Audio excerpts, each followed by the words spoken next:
Here are the 3 stages of every spiritual journey. Stage 1. Acquiring all knowledge. The spiritual awakening starts out of nowhere, or is caused by a life crisis like a breakup, death, trauma, or other significant life changes. During this initial stage, you may feel confused, unhappy, or lost. You may feel disconnected from the world and those around you. Looking at the people around you, you feel as if you no longer relate to them. It's difficult to comprehend the transformation taking place within you during a spiritual awakening, and so the people around you, if unaware, assume you may have lost your mind. As a result of this disconnect, you may feel depressed or anxious. Consequently, you begin your search for answers without knowing what you're really searching for. As you search for meaning and purpose in life, you question everything you've known. This questioning stage pulls you out of your life and forces you to discover a deeper meaning. Why am I here? What am I doing here? And there has to be more to life than this, you constantly ask and lamenting. Trying to gain some clarity, you turn to the internet for help and guidance. You experiment with different metaphysical concepts, mystical ideas, and self-help.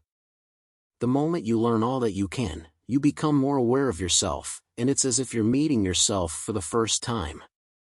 Your previous state of consciousness and unawareness no longer allow you to perceive life in the same way. By becoming aware of the illusions and the delusions of the world, you begin to see the universe and everything in it in a different light. Then you start feeling very good about yourself while you feel bliss. Stage 2. Believing you know everything. When we keep learning, we begin to feel a sense of expansion as old patterns fall away and we start to emerge as our higher selves. We find spiritual teachers to learn from, spiritual practices to engage in, and belief systems that help us deal with our existential crisis. There may be moments of enlightenment and mystical experiences that give us a glimpse of what's out there. This brings us great hope, joy, connection, and we feel awe. As our knowledge of the universe broadens and we begin to put the pieces together after learning so much, we start experiencing breakthroughs. But then comes pride. The moment we establish we're spiritual, there's a subtle sense of pride that rises within. We begin to think we have it all figured out and have all the answers about how the world operates.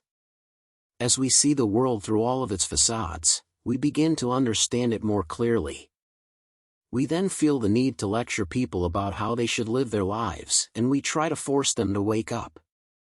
In conversation, we talk about esoteric topics such as spirit guides, dark nights of the soul, shadow work, and the afterlife, and when others don't understand, we shake our heads.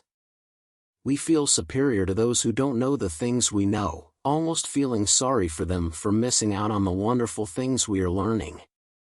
In our actions, we tell people how lost they are in the matrix. We think we're better than them. We point out everything that is wrong with people and the world, and we turn a blind eye to our own egoic behavior.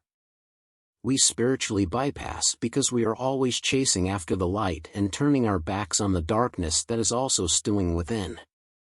During this stage, we wish to be idolized by others. We want everyone to know that we are awakened, so we use social media to display our newfound sense of self. We give ourselves spiritual names such as high priest or priestess, goddess, shaman, guru, divine feminine, masculine, etc. Putting ourselves on a pedestal, we look down on the world. But pride is a dangerous thing. It can make the greatest spiritual person fall flat on his face.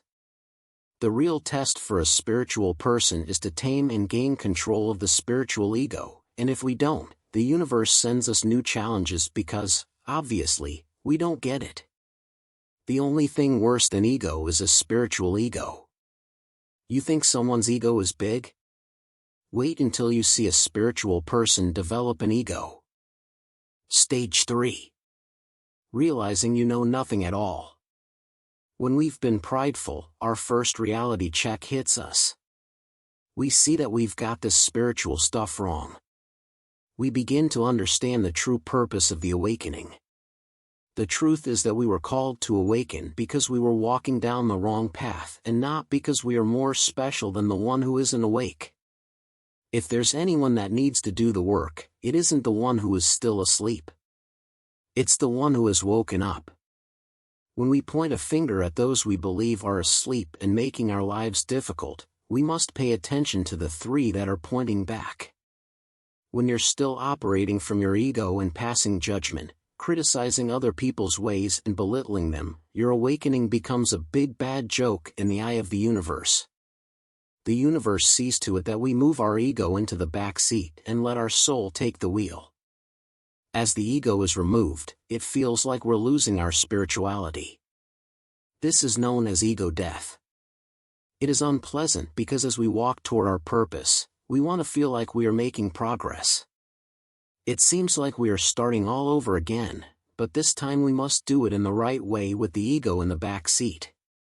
We must do some deep inner work and heal old wounds that are showing up in our lives and affecting our actions. By putting your ego aside, you become emotionally stable, which allows your higher self to lead you. At this point, you no longer seek out feel-good spiritual philosophies and practices. You focus on doing the deep inner work and you stop the judgment and all the negative things you did before. The universe is always helping us heal and grow, but it is our choice how fast we do the work. You start to understand that you are not special than the person who is not awake, and your journey isn't better than the spiritually unaware. People aren't awake because it's not their time to be. Perhaps, in a previous lifetime, you were fast asleep, and this life is where you do your work. You begin to truly care about others, but you ultimately worry about your own soul. It's the only one you can control. Unless you're God, it isn't your job to wake anyone up. It's your job to wake up, evolve, and shine your light so others can see the way. During this course, we learn what it means to be a true spiritual leader. The more you know, the more you realize how much you don't know. Human existence and human behavior become more interesting when viewed from a place behind the ego. Those who experience this are more receptive to opposing information and eager to keep learning because they see there's always something new to learn, and even those who are asleep have something to teach them. Once we have come to understand the nature of suffering because we have suffered a great deal, we realize we must educate others in order to help them find freedom from suffering, rather than criticizing them in a controlling and know-it-all manner or forcing them to wake up when it's not their time. It becomes apparent that even with all the knowledge we now have about the universe and our ability to see clearly and understand, we do not have all the answers. We don't have it all figured out and we don't know everything. It is at this point that you can truly experience the most profound and lasting changes on your awakening journey. This is the state they call nirvana. If you want those you love to experience it too, you guide them by example, rather than judging, preaching to, or lecturing them. Then our lives become less about us and more about truly helping others. That's when you start to feel connected to all, at peace, and deeply aligned with God, yourself, and the entire universe.